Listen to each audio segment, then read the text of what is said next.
Alhamdulillah wassalatu wassalamu ala Rasulillah wa ala alihi wa sahbihi wa man tabi'ahu wa wala. Amma ba'du. Wahaikum bitahiyatil Islam. Assalamualaikum warahmatullahi wabarakatuh.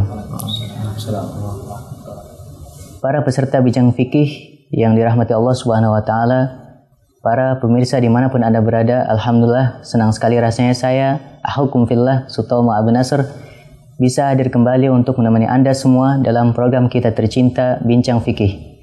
Dan tema Bincang Fikih kita kali ini adalah tentang sebuah dosa besar yang menyebabkan berbagai krisis ekonomi yang melanda berbagai belahan dunia manapun. Tentu ada yang bertanya, dosa apakah itu? Dosa itu adalah riba yang telah Allah haramkan dalam banyak ayat di kitab sucinya. Allah Subhanahu wa taala berfirman, "Ya ayyuhalladzina amanu ittaqullaha wa dharu ma baqiya minar riba in kuntum mu'minin. Fa in lam taf'alu fa'dhanu biharbin minallahi wa rasulih." Al-ayah. Dalam ayat ini Allah Subhanahu wa taala untuk menunjukkan betapa besar dan betapa berat dosa riba itu, menggambarkan bahwa Allah mengumumkan perang kepada para pelaku riba. Bahkan Rasulullah SAW dalam sebuah hadis yang diriwayatkan oleh Al-Imam Hakim dan juga Al-Imam Ibnu Majah melalui riwayat Ibnu Mas'ud, beliau bersabda, "Ar-riba thalathatun wa sab'una baban. Aisaruha mithlu an yankiha ar-rajulu ummahu." Riba itu, kata Rasulullah SAW, ada terdiri dari 73 pintu, dan pintu yang paling ringan menurut Rasulullah SAW adalah seperti seseorang laki-laki yang menikahi ibunya, ibu kandungnya.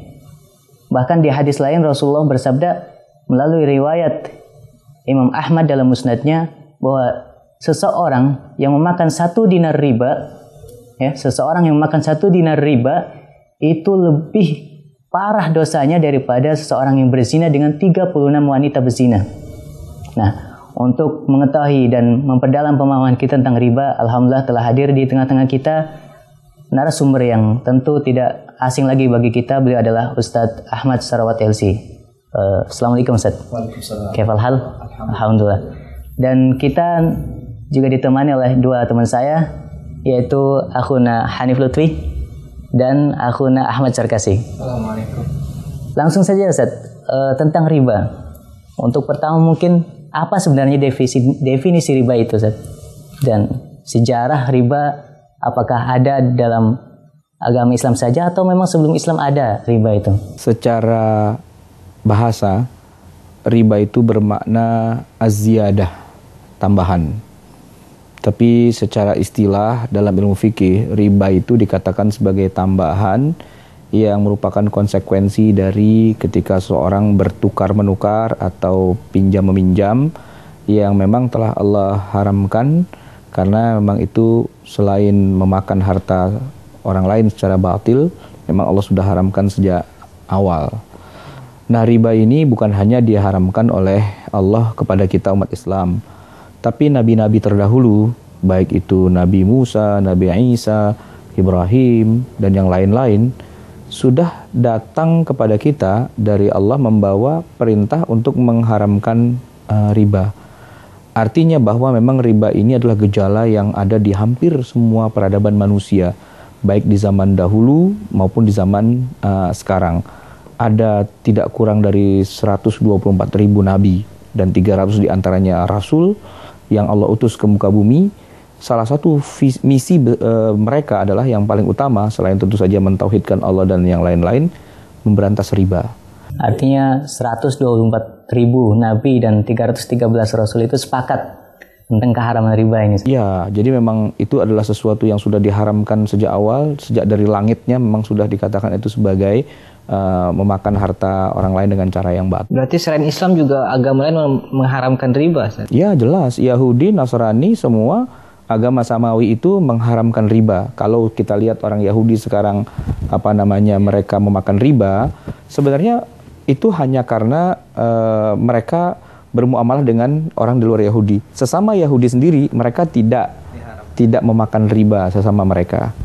Terus untuk riba sendiri dalam syariat Islam itu ada berapa macam, Ustaz? Sebenarnya memang riba ini macam-macam. Yang paling utama itu ada 2. Ada riba namanya riba fadl dan ada riba namanya riba nasa atau nasi'ah yang utama, fadl dan nasi'ah. Tapi kemudian para ulama ada yang menambahkan, misalnya Imam Syafi'i dengan riba al-yad namanya, dan macam-macam lagi ya. Tapi intinya dua itu. Yang pertama adalah riba fadl. Fadl itu artinya kelebihan. Maksudnya apa?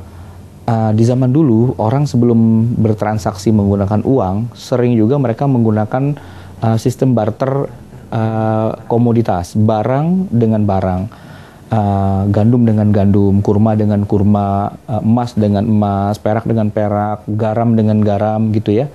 Ada 6 komoditas itu, mereka biasa bertukar menukar. Tapi karena kualitasnya berbeda, ya walaupun satu jenis ya, tapi kualitasnya berbeda dan ukuran atau takarannya berbeda, dan kemudian dipertukarkan begitu saja. Misalnya beras dengan kualitas A 100 kg ditukarkan dengan beras kualitas B karena dia lebih rendah, bukan 100 tapi menjadi 130 atau 150. Nah, ditukarkan begitu saja secara langsung. Itu dikatakan sebagai riba. Kenapa riba? Kenapa tidak boleh? Karena ada unsur penipuan, ada unsur jahalah di situ yang tidak boleh. Tapi kalau tidak ditukar, masing-masing dikurskan. Beras A dengan kondisi seperti ini, dengan berat begini, harganya sekian ratus ribu, ya ini harga sekian, baru kemudian dipertukarkan, tidak jadi masalah. Yang tidak boleh ketika ada unsur jahalahnya itu. Itu riba fadl, dan hari ini nyaris hampir jarang lah ya kita temukan. Dan ya umumnya para ulama mengatakan, mazhab Syafi'i misalnya membatasi pada 6 komoditas tersebut. Tapi beras tidak termasuk dalam 6 itu, Ustaz. Tidak ya, terdapat dalam hadis. Karena Imam Syafi'i tidak makan beras, beliau makan gandum, makan roti. Nah, gitu. Nah, riba yang kedua, dan ini yang sekarang sedang terjadi di mana-mana, riba nasi'ah. Dari kata nasa, artinya penangguhan. Maksudnya apa? Ada orang pinjam uang, dan namanya pinjam kan berarti harus dikembalikan. Tapi ada masa untuk mengembalikannya, itu katakanlah misalnya sebulan, setahun dan sebagainya. Nah, pada saat mengembalikannya harus dengan tambahan ziyadah itu. Nah, itulah yang dikatakan sebagai riba nasa. Tambahannya itulah yang namanya riba itu sendiri. Mungkin penamaannya di zaman sekarang macam-macam. Di Indonesia orang menyebutnya dengan bunga. Indah sekali namanya. Orang Barat menyebutnya dengan apa? Dengan interest. Atau orang Arab menyebutnya dengan faidah gitu. Faidah itu kan sesuatu yang berfaidah, yang bermanfaat gitu. Tapi ya itulah, tetap saja itu namanya riba gitu. Selain tadi yang dicontohkan, riba di zaman sekarang tuh bentuknya kayak gimana, Seth? Yang ada terjadi sekarang nih? Yang terjadi sekarang dengan yang terjadi di masa lalu sama saja. Ada rentenir meminjamkan uang pada masyarakatnya, tetangga kanan kiri dan sebagainya, pinjam uang 1 juta, kembali 1.500.000. Itu yang namanya riba ya, seperti itu. Tapi ingat, jangan samakan antara pinjam uang yang harus ada kelebihan dengan pinjam benda. Benda, ya katakanlah kita punya motor, punya mobil, dipinjam orang. Sehari, ya kita bilang, oke, silahkan pinjam, tapi kembalikan besok, dan saya minta kelebihan. Kelebihannya itu boleh apa enggak? Kalau melihat dari tadi nasa mata uang, kayaknya boleh, Ustaz. Iya, jadi itulah bedanya antara pinjam yang pakai uang dengan pinjam yang sebenarnya adalah barang. Kalau uang dipinjamkan lalu ada pembayarannya, ada konsekuensinya, itulah riba. Tapi kalau benda, barang dipinjam orang lalu kita minta ada kelebihan, itu namanya sewa. Dan sewa itu hukumnya sah dalam syariat Islam. Jadi ya, makanya ketika ada takrif tentang riba itu apa namanya, kullu qardin jarra naf'an fahuwa riba, itu kurang menyeluruh, kurang apa namanya, syamil, kurang jami' mani' gitu. Kenapa? Kalau dibilang kullu qardin, semua pinjaman, lah kalau yang dipinjamkan itu adalah benda-benda yang bermanfaat, bukan alat tukar, bukan uang, bukan emas, kembalinya dengan tambahan, it's okay. Itulah sewa menyewa. Kita sewa mobil, sewa motor, sewa kamera, sewa apa segala macam. Waktu kita kembalikan kan kita harus tambah uangnya, uang sewa itu. Itu bukan riba, itu sewa halal hukumnya. Tapi kalau pinjam uang 10 juta, kembalinya harus dengan tambahan, dengan istilah apapun namanya, uang administrasi, uang apalagi uang macam-macam lah istilah yang ada beredar, uang lelah, atau ini kan karena ada inflasi gitu misalnya dan sebagainya, itu adalah riba. Tapi apa nggak logis, Ustaz? Misalnya saya pinjem 10 juta, kok harus mengembalikan 10 juta, padahal kita juga ada nyatetnya, terus ada menjaganya atau apa ini, Ustaz? Gimana, Ustaz? Ya, disitulah bedanya antara benda yang dipinjam itu uang atau barang. Kalau yang dipinjam barang, ya barang ini boleh disewakan, tapi uang itu kan nggak boleh disewakan. Ya namanya orang pinjam uang berarti judulnya adalah menolong. Itu saja, berhenti sampai di situ. Bukan bisnis. Tidak boleh uang itu dijadikan sebagai komoditas yang dibisniskan gitu. Kalau mau ya diputar dalam arti usaha, bukan dipinjamkan. Kalau diputar dalam arti usaha berarti bukan pinjam meminjam. Bukan pinjam meminjam, tapi kerjasama. Apa istilahnya mudharabah atau istilahnya apa macam-macam lah, banyak istilah. Tapi intinya bukan meminjam gitu. Intinya adalah usaha bersama. Yang satu berkorban dari segi uangnya, yang satu berkorban dari katakanlah jasanya, pemikirannya, idenya, macam-macam gitu. Nah, kalau ada untung dibagi untungnya, kalau ada rugi ya ditanggung bersama. Kalau pinjam kan enggak. Kalau pinjam itu kan orang pinjam mau rugi mau untung, saya nggak peduli. Yang penting kembalikan uang saya plus tambahannya. Itu bedanya antara bagi hasil dengan pinjaman. Di surat Ali Imran, Allah mengatakan bahwa ya ayyuhalladzina amanu la ta'kulur riba adha'afa mudha'afa. Wahai orang yang beriman, janganlah kamu makan riba adha'afa mudha'afa, berlipat-lipat. Artinya kalau secara sepintas ayat dipahami bahwa boleh riba yang enggak berlipat-lipat. Artinya yang sedikit-sedikit boleh. Itu gimana ayat ini saya menyikapinya? Ya memang banyak orang yang menggunakan ayat ini untuk membolehkan riba asalkan nggak terlalu besar. Bunganya ringan kok, soft loan gitu ya. Tapi sebenarnya ini kurang tepat. Kenapa? Karena ayat ini ketika menyebutkan adha'afan mudha'afah, posisi kata-kata adha'afan mudha'afah itu bukan sebagai syarat. Bukan syarat diharamkannya riba adalah kalau adha'afan mudha'afan. Tapi posisinya adha'afan mudha'afan sebagai hal. Hal itu artinya sifat yang umumnya secara ghaliban, secara umumnya yang namanya riba itu bisa ya berlipat-lipat. Seperti ketika Allah mengharamkan babi. Ya, Allah mengharamkan babi di Quran. Allah tuh tidak pernah mengharamkan babinya loh. Allah hanya mengharamkan dagingnya. Nah, gimana bunyi ayatnya? Hurrimat alaikumul maitatu wadamu walahmul khinzir. Selalu dikatakan kata laham. Ada berkali-kali ayat Quran itu diulang-ulang dan selalu disebut laham lagi. Seolah-olah kayaknya Allah hanya mengharamkan dagingnya saja. Kalau cuma disebutkan dagingnya, kalau pakai mafhum mukhalafah seperti itu berarti kan gajinya tidak haram, tulangnya tidak haram, air liurnya, kotorannya dan sebagainya tidak haram dong gitu ya. Nah ternyata kan tidak begitu. Kenapa Allah menyebutkan kata lahmul khinzir? Karena ghaliban, umumnya orang kalau makan babi itu ya makan dagingnya gitu. Tapi bukan berarti kemudian selain daging itu tidak haram. Nah itu yang disebut dengan istilah hal ya, keadaan yang sifatnya umumnya seperti itu.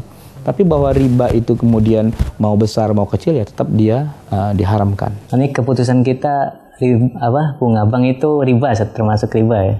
Ya bunga bank, namanya saya sudah bunga ya kan. Prinsipnya adalah kita menyimpan uang di bank, lalu bank mengembalikan kepada kita uangnya plus dengan tambahannya. Nah kalau melihat konsep seperti itu, berarti itu adalah riba yang diharamkan. Sebab beberapa ulama masa lalu ada juga yang mengatakan bahwa bunga bank itu bukan riba, artinya halal untuk mengambil bunga bank itu.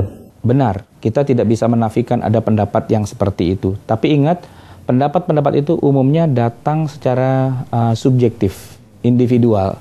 Setiap ulama mungkin hidup di zamannya dan dia melihat realitas pada zaman itu, informasinya belum terlalu lengkap dan belum mengenal secara mendalam hakikat dan sebagainya. Boleh juga kondisinya dalam keadaan darurat, tidak ada alternatif lain dan sebagainya, lalu beliau menghalalkan. Tapi yang namanya ijtihad itu kan bisa benar, bisa salah ya, dan bukan aib seorang ulama, seorang mujtahid salah, itu tidak aib. Bahkan Allah memberikan dia pahala walaupun cuma satu. Di dalam dunia ilmu fikih, seorang ulama itu salah dan dia mengoreksi pendapatnya, satu hal yang wajar-wajar saja. Asy-Syafi'i saja mengoreksi kok pendapatnya yang lama dengan yang baru. Ketika di Irak dia membangun qaul qadim, kemudian di Mesir dia membangun qaul jadid, artinya dia mengoreksi pendapatnya. Kalau dikatakan ulama tidak boleh salah, tentu malah keliru. Jadi ketika ada ulama pernah misalnya di zaman dulu membolehkan bunga bank dan sebagainya, karena informasi yang beliau terima saat itu atau subjektivitas beliau seperti itu mengatakan tidak haram, it's okay, kita terima. Tapi ingat bahwa jumhurul ulama, umumnya pendapat para ulama di masa modern ini, umumnya sepakat bahwa prinsip bunga bank itu adalah sesuatu yang tidak ada bedanya dengan riba yang dimaksud riba nasa tadi itu. Ancamannya apa sih, Ustaz? Orang yang melakukan riba itu di dalam Al-Quran dan juga diterangkan dalam hadis. Kalau Al-Quran tadi kan sudah disebutkan di awal ya oleh Pak Tomo tadi, Allah mengobarkan perang kepada orang yang makan riba. Bayangkan, Allah itu Tuhan kita, Dia yang menciptakan kita, memberi rezeki pada kita, memberi penghidupan pada kita. Ternyata Allah memposisikan dirinya sebagai musuh karena Dia memerangi kita. Apa enaknya hidup sebagai musuhnya Tuhan? Ya kan begitu. Nah, itu dalam Al-Quran. Nanti di dalam hadis banyak lagi. Tadi sudah disebutkan di awal, lebih parah dari orang yang berzina dengan ibunya sendiri. Bahkan lebih 1 dinar yang dimakan oleh orang karena itu adalah uang riba, itu lebih besar atau lebih lebih dahsyat daripada orang yang berzina dengan 36 wanita pezina. Artinya memang Allah serius nih ketika melarang riba. Nggak bisa kemudian di ibarat bola digocek-gocek sana sini biar gimana lah caranya biar jadi halal. Tidak bisa dipermainkan. Ini masalah serius. Kalau melihat keharaman riba emang semuanya mengharamkan, Ustaz. Tapi kalau realitas saat ini kan orang hidup pasti berhubungan dengan bank nih, Ustaz. Itu kayak seolah-olah sebuah darurat nih, Ustaz. Sangat susah sekali untuk Mas. Begini, bank banyak sekali melakukan praktek transaksi. Kita harus akui bahwa tidak semua praktek bank itu pasti riba, pasti haram. Dari sekian banyak itu ada yang halal dan ada yang haram. Maka kita tidak bisa mengatakan bahwa bank karena salah satu unsurnya adalah riba, berarti seluruhnya itu adalah sesuatu yang haram dan sebagainya. Kita tidak bisa mengatakan begitu. Kalau transaksinya halal, masa kita mau paksa jadi haram? Ya kan? Artinya tidak serta-merta kita mengharamkan bank. Tapi yang kita haramkan adalah riba. Dimanapun dia berada, termasuk kalau dia ada di dalam sebuah bank, berarti yang haram itu adalah ribanya, bukan banknya. Gitu. Kalau ngelakuinnya kebanyakan di masyarakat, ketika orang ditanya, nggak apa-apa, gue juga nggak suka kok. Maksudnya gue juga ridho kok gitu. Apakah antara din itu saling sama suka melakukan riba itu kehalalannya jatuh, ada, keharamannya yang jatuh gitu. Kita Rela, iya, sama-sama ridho semuanya. Karena semua rela. Itu yang namanya lelaki hidung belang ketika datang ke rumah bordil. Laki-laki hidung belangnya rela, wanita penghiburnya rela, mucikarinya rela, tukang dagang yang di situ semua rela. Apakah zina halal? Tentu tidak kan? Karena ada satu pihak dan dia yang paling menentukan, itu tidak rela, yaitu Allah. Nah, berarti rela itu oke lah. Tapi kalau yang punya hukum tidak bilang iya, ya tidak bisa juga. Keharaman tidak bisa gugur dengan keridoan gitu. Iya. Apalagi yang tidak ridho Allah, gitu kan? Kalau tadi Ustaz, kadar kedoruratan bermuamalah dengan bank itu seperti apa, Ustaz? Ya, ad-daruratu tuqaddar biqadriha. Ya, kedaruratan itu diukur berdasarkan ukurannya. Ya kan, dalam qawaid fikih itu kan kita tahu idza daqal amru ittasa'a wa idza tasa'a daqa. Artinya ya ketika orang tidak bisa menghindar dari yang namanya bunga. Katakanlah saya ambil contoh. Ada orang anaknya tengah malam tabrakan.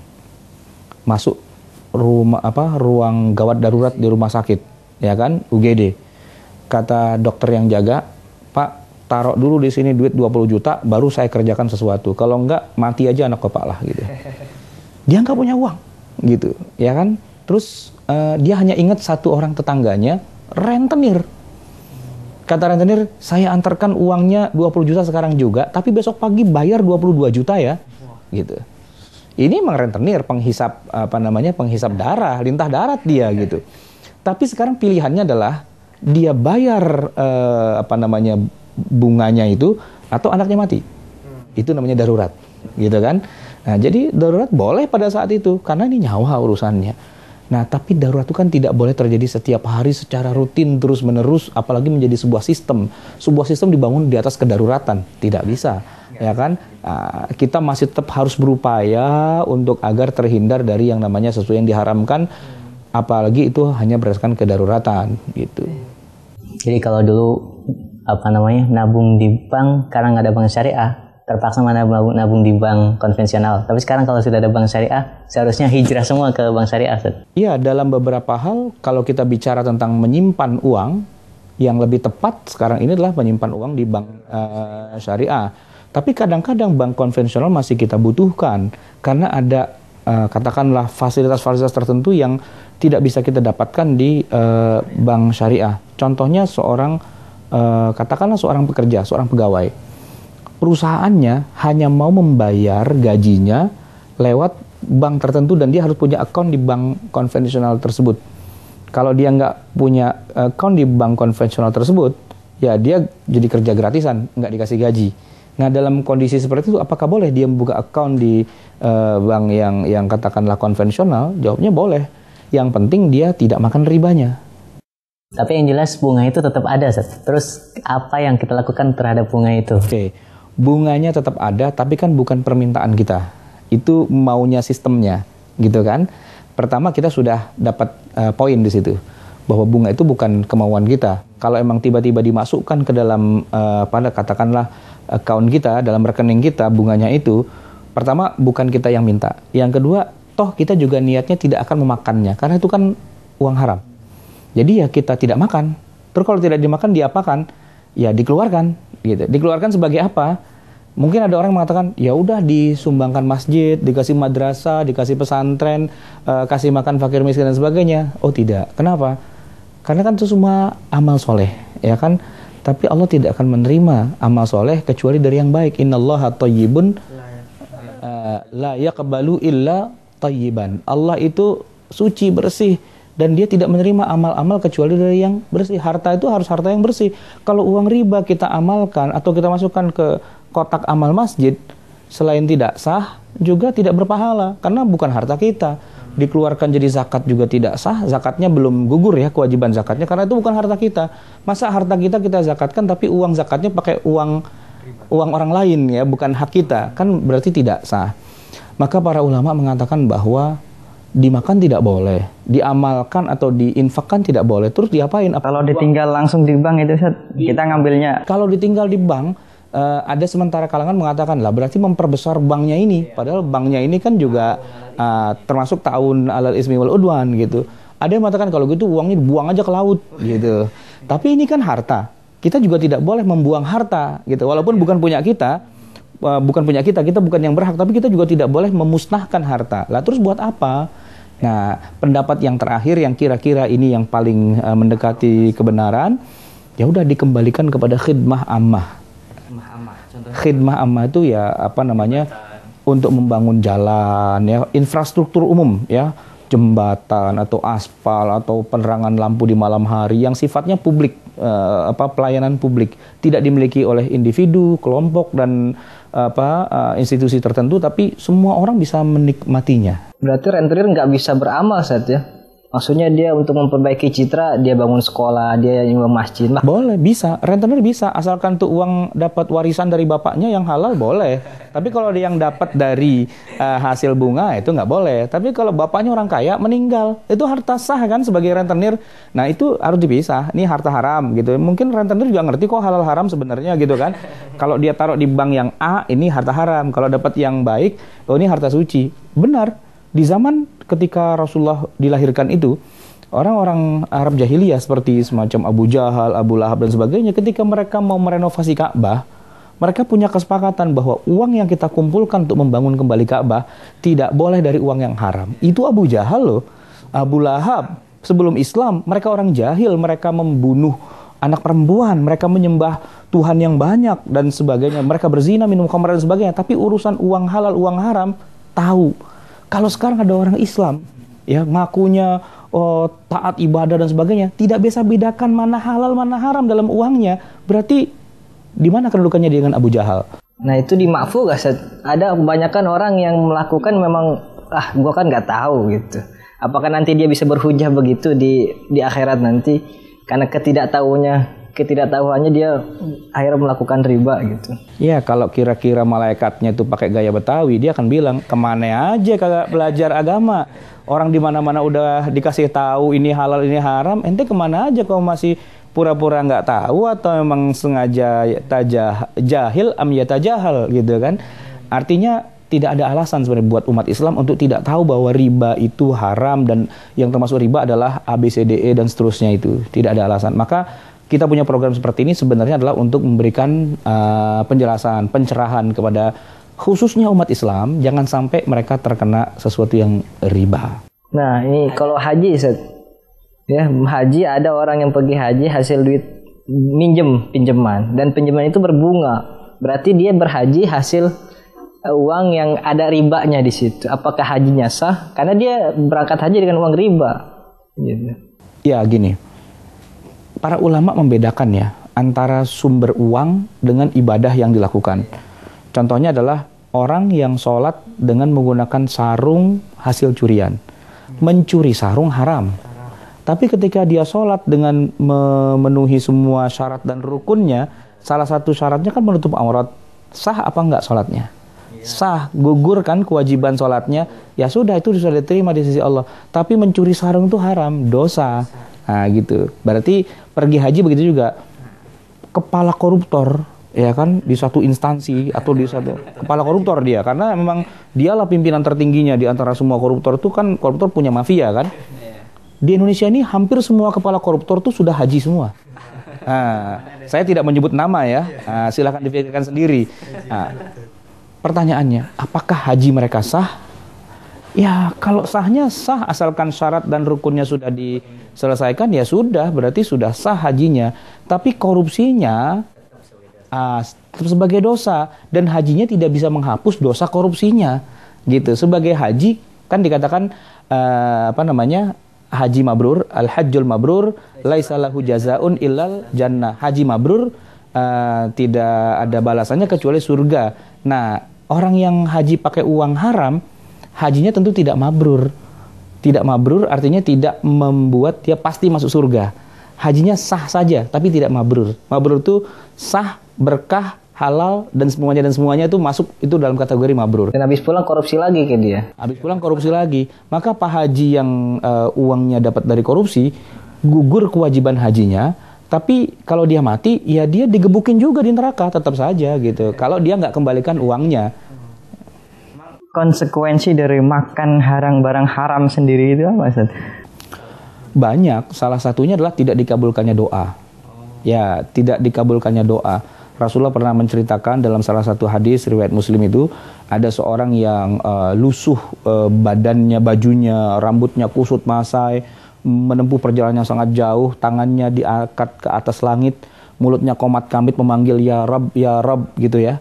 Kemudian wa mat'amuhu haram, yang dia makan haram, wa masyrabuhu haram, yang dia minum haram, wa malbasuhu haram, pakaiannya haram, wa ghudhiya bil haram, tubuhnya ditumbuhkan dari yang haram. Termasuk yang makal riba tadi. Nah iya, sumbernya kan itu kan bukan hanya ain makanannya tapi juga cara mendapatkannya. Rasulullah mengatakan fa anna yustajabu lahu, bagaimana mungkin doanya bisa dikabulkan. Nah artinya itu luar biasa masalah harta yang haram itu. Kalau pemakan riba itu siksa di neraka, apakah dia akan tersiksa setelah suci kemudian masuk surga atau dia tidak akan masuk surga, Ustaz? Kalau yang disebutkan orang yang abadi di neraka itu kan orang yang syirik ya. Syirik atau orang yang bukan muslim gitu ya. Kenapa orang syirik itu? Karena ya, dosanya kan tidak diampuni. Ya, kecuali kalau dia minta ampun waktu masih di dunia, dia minta ampun pasti diampuni. Sebab Umar kan juga pernah menyembah berhala. Kan dia musyrik kan? Tapi ketika dia masuk Islam kan berarti sudah diampuni dosanya. Ini orang musyrik yang mati dalam keadaan syirik, ya tentu dia tidak diampuni dosanya. Dan yang kedua adalah orang yang mati dalam keadaan bukan muslim. Itu tidak akan pernah bisa dipindah dari neraka ke surga. Ini kita sudah bicara akidah ya. Tapi intinya begitu. Nah, sedangkan dosa riba sebesar apapun dosa riba itu, kalau memang Allah mau mengampuni, tentu bisa. Syukur-syukur minta ampunnya ketika masih di dunia, jangan ketika sudah di akhirat, karena harganya jadi mahal. Mendingan minta ampun di dunia, harganya murah, gitu. Tinggal minta ampun doang dan berhenti dari riba. Riba minta ampunnya nggak bisa langsung ke Allah, Ustaz. Itu kan Ya, kembalikan dulu tentunya, kembalikan dulu. Beda dengan orang berzina ya, walaupun kita nggak mengatakan mendingan zina dong daripada riba, nggak gitu juga gitu ya. Tapi intinya itu termasuk sab'ul mubiqat kan, termasuk di antara 7 dosa-dosa besar memakan harta yang riba. Tapi kalau pertanyaannya apakah orang yang berdosa karena riba itu nanti diampuni oleh Allah? Bisa. Ya, tidak ada dosa yang tidak bisa diampuni, gitu kan? Apakah dia nanti bisa habis semua dosanya setelah digebukin di neraka mungkin 100 abad atau 200 abad gitu? Ya bisa-bisa saja. Setelah dosanya habis semua baru dia diangkat ke surga, di mana surga udah penuh misalnya gitu kan? Karena orang yang paling dosa aja sudah pindah dari neraka ke surga gitu. Tinggal dia sendirian yang masih nunggu 200 tahun lagi misalnya gitu. Bisa-bisa saja. Tergantung besar kecilnya dosa yang dia punya lah. Ada yang ini berkilah bahwa riba itu akan disebut riba kalau itu dilakukan oleh orang-orang mukallaf. Nah, padahal bank itu bukan mukallaf, sebab syarat mukallaf tidak terdapat dalam bank, Zat. Seperti dia harus akil, bank bukan akil, atau baligh, tamyiz dan sebagainya. Ini gimana, Zat? Sebenarnya kan bank itu kumpulan dari orang-orang, ya kan, bukan kumpulan dari benda-benda. Kumpulan dari orang-orang yang membentuk sebuah syarikah, sebuah persekutuan di situ di dalamnya, dan kemudian kita tidak bisa mengatakan 100% bahwa bank itu bukan mukallaf. Bank itu justru sangat-sangat mukallaf. Kenapa? Karena isinya adalah orang-orang mukallaf, dan kemudian ada pimpinannya, ada direksinya dan sebagainya. Jadi kalau dikatakan kita perjanjian dengan bank, pasti yang tanda tangan itu bukan bank. Bank tidak bisa tanda tangan. Siapa yang tanda tangan? Direktur. Ya berarti itu orang gitu. Nggak ada misalnya perjanjian saya dengan bank, saya atas nama saya dan bank atas nama bank tanpa menyebutkan nama pejabatnya. Pasti disebutkan nama pejabatnya. Artinya apa? Mukallaf. Lalu duit itu rentenir contohnya. Dia hasil uangnya hasil rentenir dan diberikan makan untuk anak istrinya. Anak istrinya ini berarti dia makan haram dong. Sekolahnya sekolah haram juga gitu. Ya kalau memang rentenir dia memberi makan pada anak istrinya memang belum bisa cari nafkah sendiri dan sebagainya, maka tentu akan beda nilainya dengan kalau anak istrinya sudah mukallaf juga dan kemudian sudah mampu untuk mencari rezeki sendiri, tentu dia harus berlepas diri dari rezeki yang tidak halal. Tapi kalau dia memang tidak ada yang beri rezeki dan sebagainya, satu-satunya yang beri rezeki hanya bapaknya, dan bapaknya ternyata rentenir.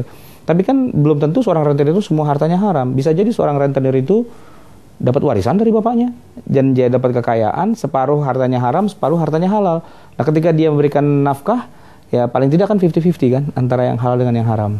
Kalau dampak riba bagi ekonomi masyarakat Islam gimana sih? Ya, dari dulu memang riba itu selalu digunakan untuk menghisap darah ya. Dari dulu. Perbudakan yang ada di tengah peradaban manusia itu awal mulanya dari riba. Awal mula orang ada yang jadi budak, sebenarnya mereka adalah orang kaya, orang berstatus sosial tinggi dan seterusnya. Tapi karena terjadi transaksi ribawi, dia tidak mampu membayar bunganya, lama-lama hartanya habis kemakan oleh riba, jatuh miskin, kemudian akhirnya dia harus membayar dengan dirinya. Mulai mungkin dari anaknya dulu jadi budak, istrinya, dan akhirnya seluruhnya keluarga itu jadi budak. Banyak para sahabat Nabi yang asalnya budak itu dulunya mereka adalah orang-orang kaya, orang-orang yang korban riba, gitu. Jadi riba itu memang sangat merusak, dan di dunia internasional sekarang ini, negara-negara yang sebenarnya alamnya sangat kaya, kemudian berubah menjadi negara yang sangat miskin. Salah satu penyebab utamanya karena ada sistem riba itu. Dia memiskinkan banyak orang yang seharusnya kaya menjadi. Afrika itu adalah negara yang sangat subur. Apapun bisa tumbuh dengan baik di Afrika. Tapi kalau kita mendengar istilah kata Afrika, berarti yang terbayang di kepala kita adalah kelaparan, kemiskinan, dan sebagainya. Kenapa Afrika bisa seperti itu? Riba. Jadi riba itu memiskinkan manusia, memiskinkan dunia. Kalau itu tentang uang, Ustaz. Kalau kebetulan kita kan kredit motor misalnya, Ustaz. Kalau bayar sekarang segini 14 juta. Kalau bayar besok 16. Berarti kan ada lebih nih 2 juta nih. Itu termasuk dalam riba atau bukan, Ustaz? Jadi begini, yang namanya jual beli itu kan ada 2 macam bentuk pembayaran. Bisa dengan pembayaran cash, bisa dengan pembayaran kredit atau muajal, ya, muajal istilahnya. Nah, kalau yang cash udah nggak ada masalah. Tinggal yang masalah pembayaran muajal. Pembayaran muajal itu boleh dalam syariat Islam. Barangnya kesini kan, nanti bayarnya itu 2 bulan lagi, setahun lagi, 2 tahun lagi, 3 tahun lagi, halal, boleh. Dan ketika kita mau menetapkan salah satu pilihan, silahkan saja. Saya mau bayar cash dengan harga tadi berapa? 14 juta. Tapi kalau saya bayarnya 2 bulan lagi, harganya nggak jadi 14 loh, harganya jadi 16. Asalkan 16-nya itu fix, tidak berubah, nggak ada masalah. Nah, di mana letak ribanya? Begini, begitu harusnya saya bayar 16, ternyata saya nggak punya duit. Mundur lagi sebulan lagi, harganya dinaikkan jadi 16,5. Udah 16,5 harus bayar, ya nggak punya duit, mundur lagi, harganya naik lagi. Nah, itulah riba. Prinsip riba itu adalah makin mundur, makin naik harganya, kan begitu. Nah, kalau yang tidak riba gimana? Kita sudah menetapkan jatuh tempo tanggal sekian, misalnya 2 bulan lagi, harga segitu. Begitu kita mundur, harga nggak boleh berubah lagi. Imma dibatalkan jual belinya, ya kan?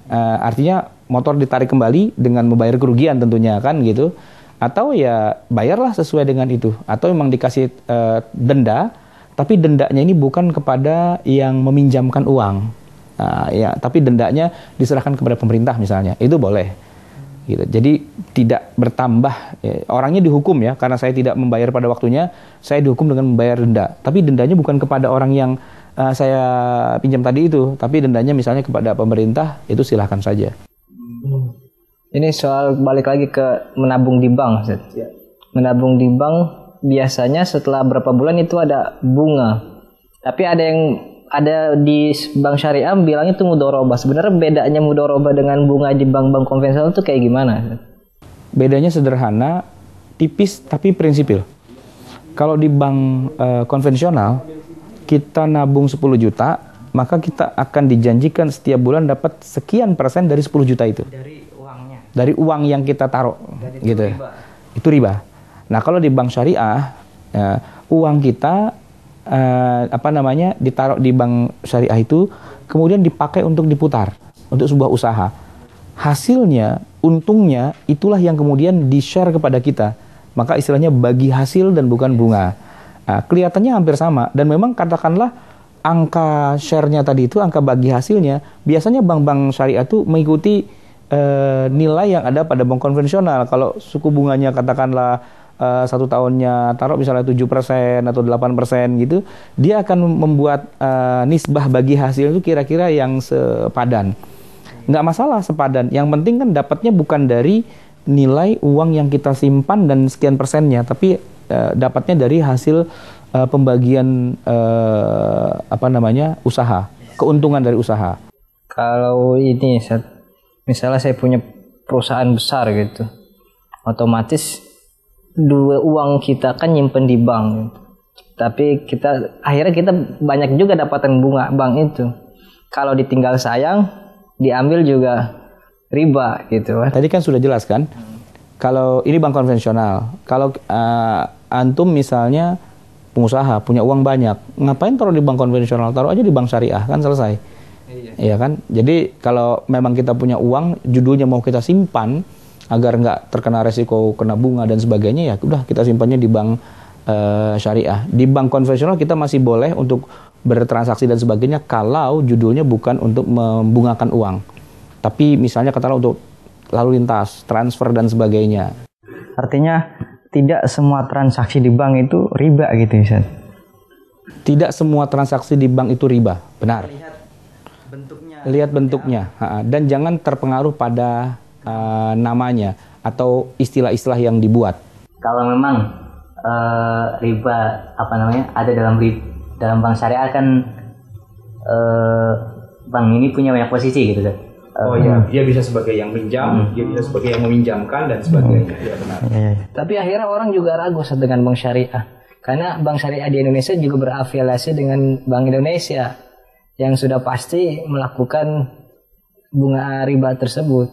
Saya setuju dengan pendapat itu bahwa bank syariah di Indonesia ini masih perlu dibenahi banyak hal.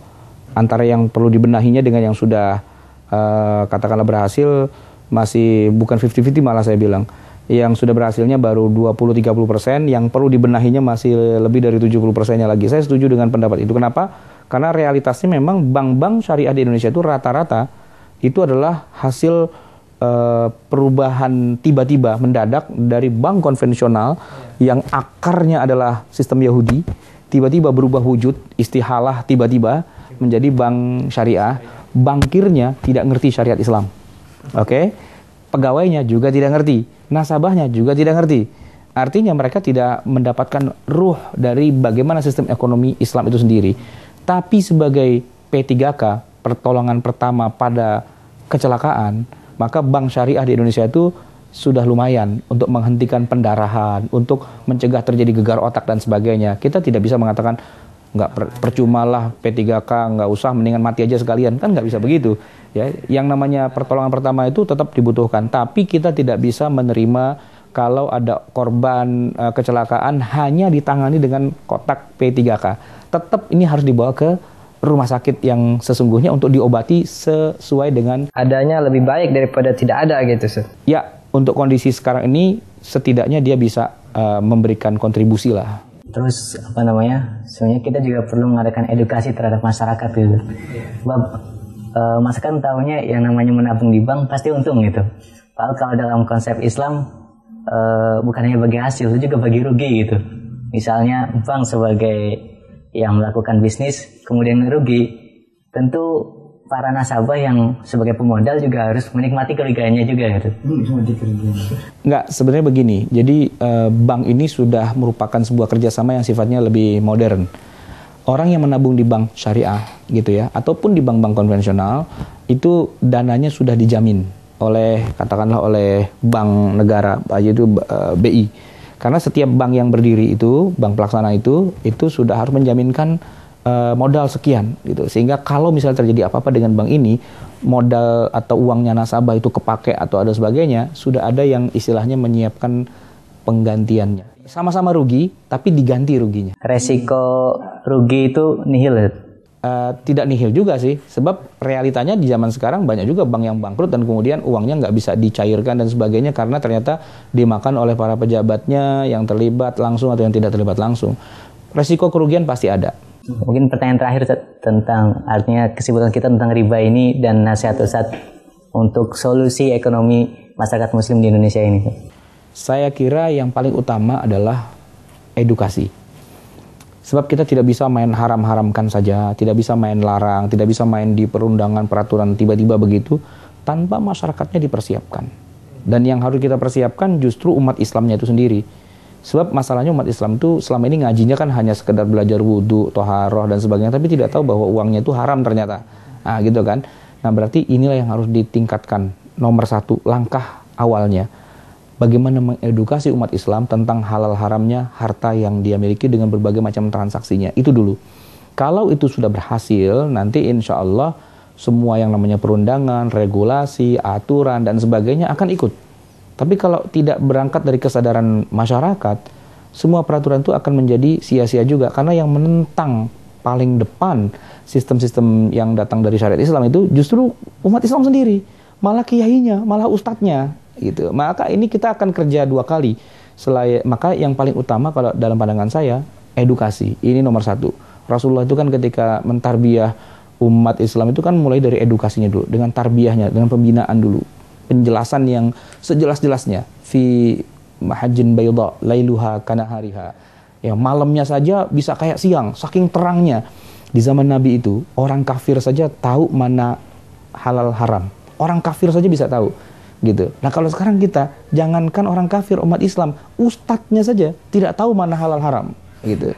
Berdoa berarti nggak dikabulkan. Nah, jadi kan seperti itu ancamannya. Oke, jadi sekarang yang perlu kita adalah edukasi. Bentuknya bisa macam-macam, tapi kalau menurut saya harusnya edukasi itu masuk dalam kurikulum sekolah. Mulai dari TK, SD, SMP, SMA, sampai perguruan tinggi harus ada pelajaran semua yang terkait dengan masalah halal haramnya harta, riba dan sebagainya itu harus masuk.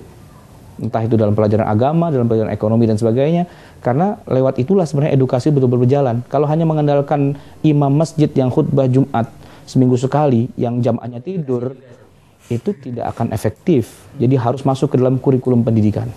Kira-kira seperti itu. Ya, menarik sekali Ustaz perbincangan fikih kita pada hari ini. Mudah-mudahan bermanfaat bagi kita semua. Terima kasih atas segala macam ilmunya. Jazakallah khairan. Terima kasih kepada Hanif dan juga Sarkasi. Baik pemirsa, karena waktu kita sudah habis, terima kasih atas segala perhatiannya. Kita akan jumpa lagi di Bincang-Bincang Fikih edisi berikutnya. Saya Sutoma bin Nasr beserta kru Bincang Fikih mohon undur diri dari hadapan Anda. Terima kasih. Assalamualaikum warahmatullahi wabarakatuh.